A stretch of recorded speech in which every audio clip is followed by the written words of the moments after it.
Hello and welcome back to the Case Learning Classroom.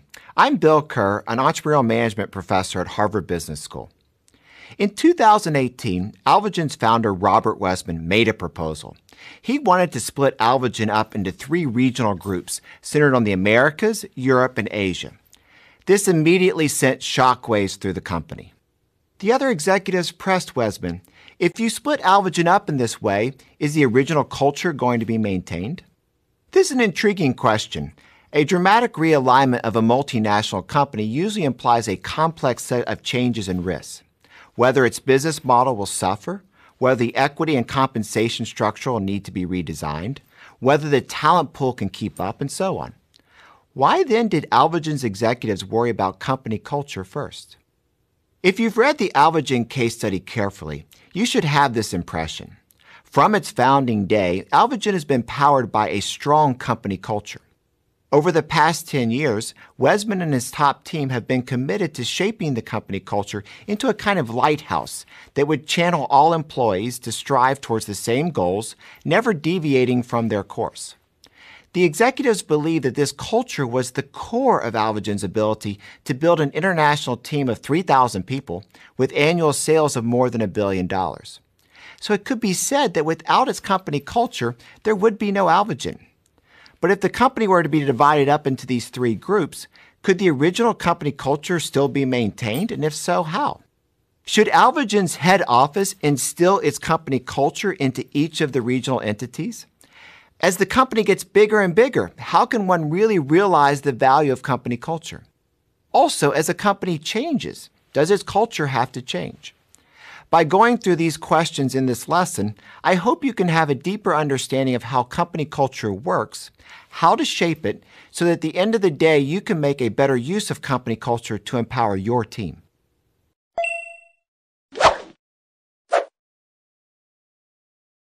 What exactly is company culture? I've seen many misconceptions about it.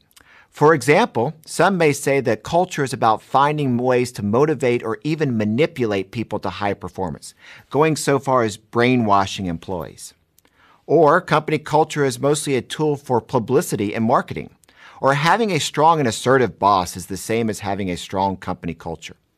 Of course, these views are all wrong. When I talk about company culture to my classes, I define it as the organization's spoken and unspoken set of shared goals, attitudes, and practices. When these are strongly held, they largely define a company's ethos and support its vision. Take Alvogen as an example.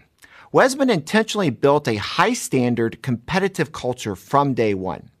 Alvogen's staff all knew that to survive and prosper at this company, they needed to be as agile as hunters. They had to value teamwork, maintain quick communication and decision-making, and strive for excellence in product quality. They also need to be highly self-motivated and never just satisfied with the status quo. Those who didn't fit in were quickly weeded out, and only those like-minded employees would have the chance to become, along with Robert Wesman, the top predators in the pharmaceutical industry. Now, coming back to the practice level, what is the role of company culture? Management guru Peter Drucker once famously said, "Culture eats strategy for breakfast." That is to say, when it comes to unifying employees' values and codes of conduct, improving the team's efficiency and cohesion, and igniting the organization towards innovation and change, culture can sometimes be much more important than strategy. For example, Alvogen's executives are all very rigorous, competitive, and have great attention to detail. They won't tolerate the same mistake twice. Employees are also quite strict with themselves. The drugs they produce must always be of top quality, inventory must always be adequate to service demand, and distribution must always be timely, which is true for all of Alvogen's employees in all 35 countries and regions around the world. This attitude and code of conduct has become a sort of instinct. Company culture is like a beacon. When it shines, it works more effectively than enforced rules and regulations. Company culture can also increase employee motivation and engagement. You've probably seen it happen around you. Many job seekers, especially young ones, are willing to take a pay cut and put up with long working hours just to work at companies whose cultures they value. A Finnish gaming company, Supercell, operated very leanly when it first started, cramming 15 people into an office of only 30 square meters in size. They worked long hours and without complaints. Why? It was because the company's independent, innovative gaming environment, as well as its culture of high tolerance for failure, that attracted these people. Although the salary and benefits were not as lavish as those of the gaming giants, Supercell's team is very competitive.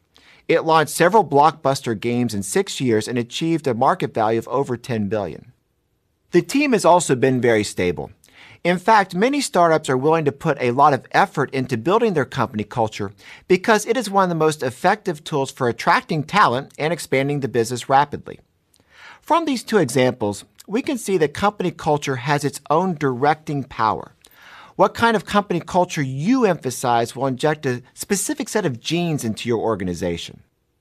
The cultures of Alvogen and Supercell are obviously different from each other, but these two companies have both formed the type of competitiveness they most need through their company culture.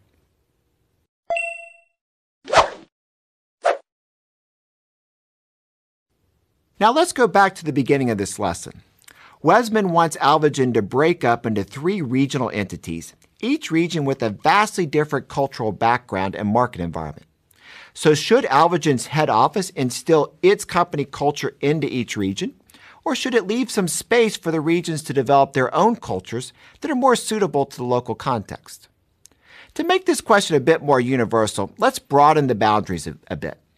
Should a company's culture be shaped from the top down, or should it form organically as the teams develop? For a company like Alvogen, leaders often push for alignment.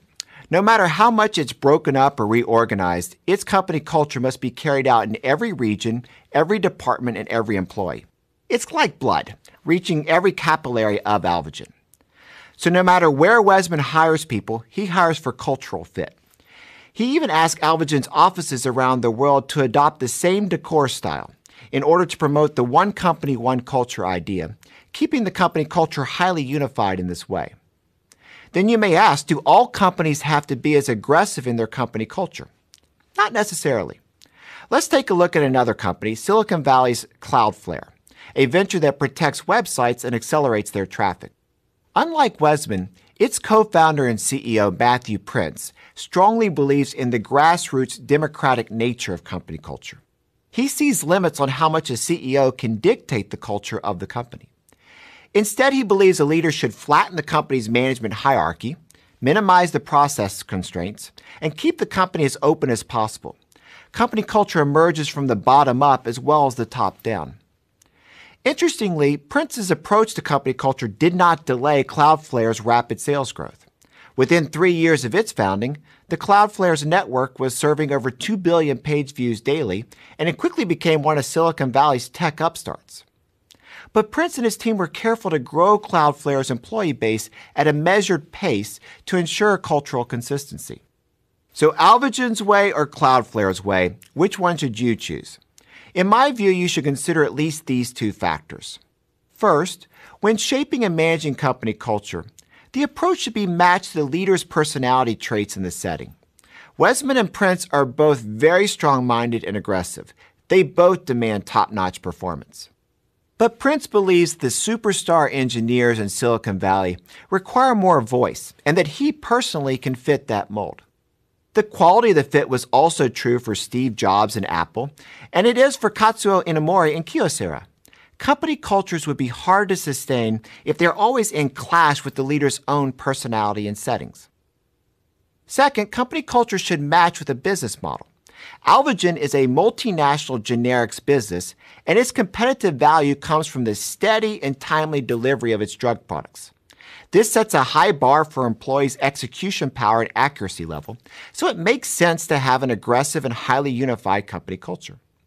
On the contrary, as a digital company, Cloudflare doesn't have to have as large of a team, but it has to have a high reliance on technology and innovation.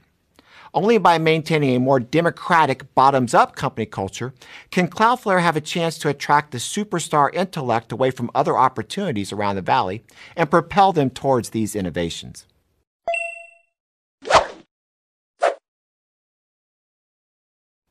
Well, No matter what style your company culture is, to truly realize its value and empower your organization, you have to manage it carefully and implement it well.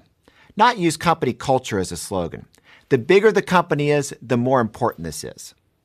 Let's learn from Alvagen how to better implement company culture. First, repeat your cultural message at high frequency. Wesman has a blog that he uses to communicate with his employees, and he often delivers internal speeches to convey his value to employees directly. He also makes all employees go through mandatory training every year that refreshes them on the company's mission and values. Jeff Bezos, the founder of Amazon, is similar. He uses powerful mottos to convey company culture, such as "every day is the first day" and "process instead of results." Through constantly communicating such mottos and other means, Bezos has steadily strengthened Amazon's culture to 600,000 employees. Second, give clear feedback to reinforce understanding. During the first week of a new hire's time at Alvagen, Wesman often walks into their office without an appointment to discuss business and engage his new hire's sense of the company culture. In general, the praise and punishments of employees should stem from considerations regarding company culture, so employees will have a clear understanding about what the company advocates and what it opposes. Third, cultural fit should always play the starring role. In Alvagen's hiring system, 7 of the 10 items that are factored into an applicant's overall score fell under the heading Alvagen Fit. Work experience and skills matter, but the degree of fit is an indicator that Alvagen cares more about. One more important thing to mention here. It is a classic practice to maintain a strong company culture for a long time, like Alvagen does. An established company like Disney can maintain the original company culture for nearly 100 years. For most companies, however, this is not the only strategy. Let's take Facebook, for example. The company's initial culture was to move fast and break things. It gave employees great freedom to make decisions and challenge the status quo. Now that Facebook is at the top of the social networking industry, stability is as important as change, and its company culture has changed to move fast with stable infrastructure.